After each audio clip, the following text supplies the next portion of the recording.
Fala, senhores, vamos fazer, portanto, a leitura da questão de número 43 da prova amarela na íntegra. Vamos lá? Uma onda se propaga tal que o seu comprimento é 10 metros e sua frequência é 5 Hz. Calcule, respectivamente, a velocidade de propagação da onda no material e seu período de oscilação e assinale a opção correta. Claramente, é uma questão que está dentro do campo de ondulatória, tá? Ou seja, sendo mais preciso, vai falar um pouquinho da propagação de ondas, beleza? Aqui no quadro, eu desenhei um esquema para vocês. Aqui, antes da gente mapear, eu venho te chamar a atenção sobre o significado de ondas, né, dentro da física.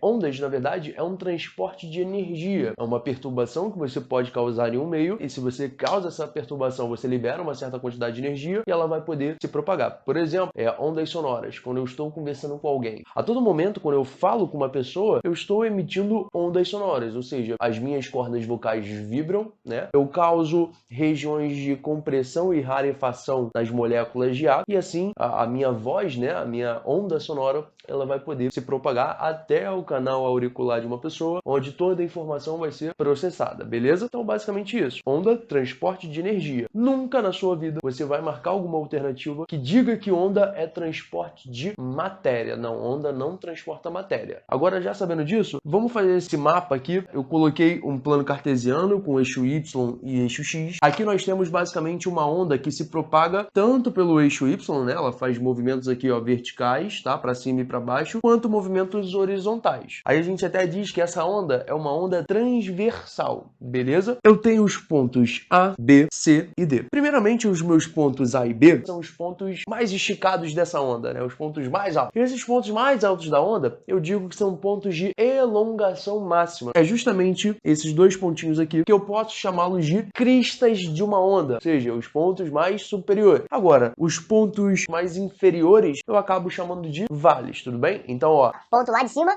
é a minha crista, ponto lá de baixo é o meu vale. Beleza? entre os pontos A e B, essa distância AB, distância entre duas cristas consecutivas, é a mesma distância entre dois vales consecutivos. Eu chamo isso da letrinha lambda. Então, o meu lambda significa justamente comprimento de onda. Repara no seguinte, o meu lambda, ele também aparece de outras formas aqui pra gente. Imagine aqui, ó, na origem do meu plano cartesiano. Se eu tenho, ó, um morrinho para cima, e se eu fecho um morrinho para baixo, basicamente a distância desse ponto aqui, da origem do meu plano cartesiano, até esse pontinho aqui, eu chamo justamente de comprimento de onda. Tanto que eu coloquei para você aqui, ó, esse primeiro hemisfério que nós estamos visualizando aqui, ele tem um comprimento lambda sobre 2, é a metade do comprimento de onda, da mesma forma que esse outro hemisfériozinho também vai ter um comprimento lambda sobre 2. E aí vale ressaltar, porque essa figura, ela tem que ser simétrica. Então, se todo o morrinho vale lambda sobre 2, a metade desse morrinho tem que valer quanto? Lambda sobre 4. Então, esse trecho aqui, ó, é justamente 1/4 do comprimento de onda. Outra dica para a gente começar o próximo quadro. Esse sentido de propagação da onda funciona de maneira uniforme, com velocidade constante. Então, a gente vai fazer agora a mistura da cinemática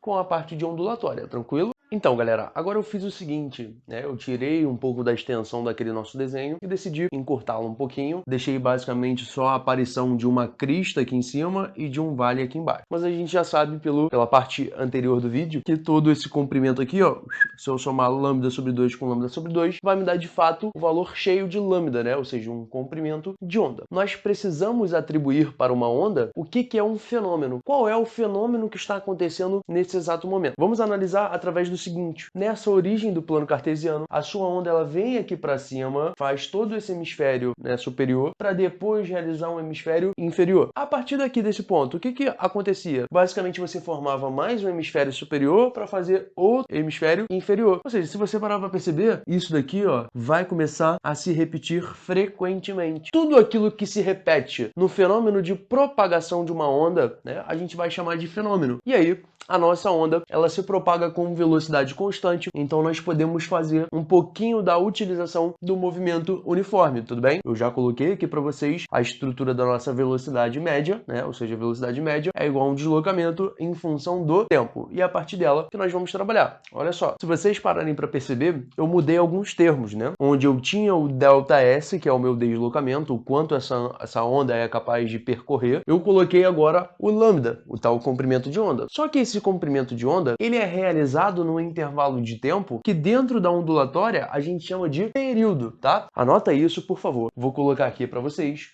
O período nada mais é do que o intervalo de tempo para que um fenômeno possa ser realizado. Portanto, se antes aqui vocês visualizavam lambda sobre período, é a mesma coisa do que eu pegar o lambda e multiplicar por 1 sobre t. Né? Você, fazendo esse produto, acha esse fator aqui de cima.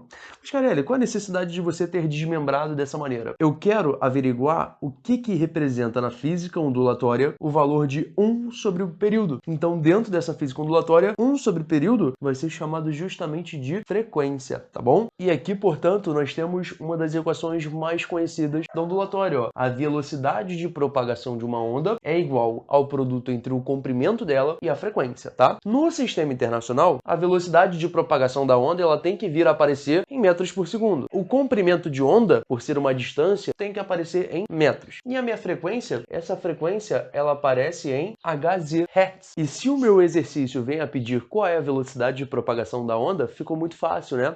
Se você olhar para o enunciado com calma, você vai pegar os valores de comprimento de onda, que vale 10 metros, ou seja, o lambda vale 10 metros, e ele diz que a frequência vale 5 Hz. Ou seja, para você descobrir a velocidade, basta realizar a seguinte conta. Então, se eu disse para vocês que a minha frequência é o inverso do período, o meu período também pode ser o inverso da frequência, tranquilo? Para você descobrir o teu período de oscilação, 1 dividido pela frequência, 1 sobre 5, que dá 0,2 segundos aqui. Mais uma questão realizada. E agora, o gabarito dela, nós vamos marcar a alternativa de letra D.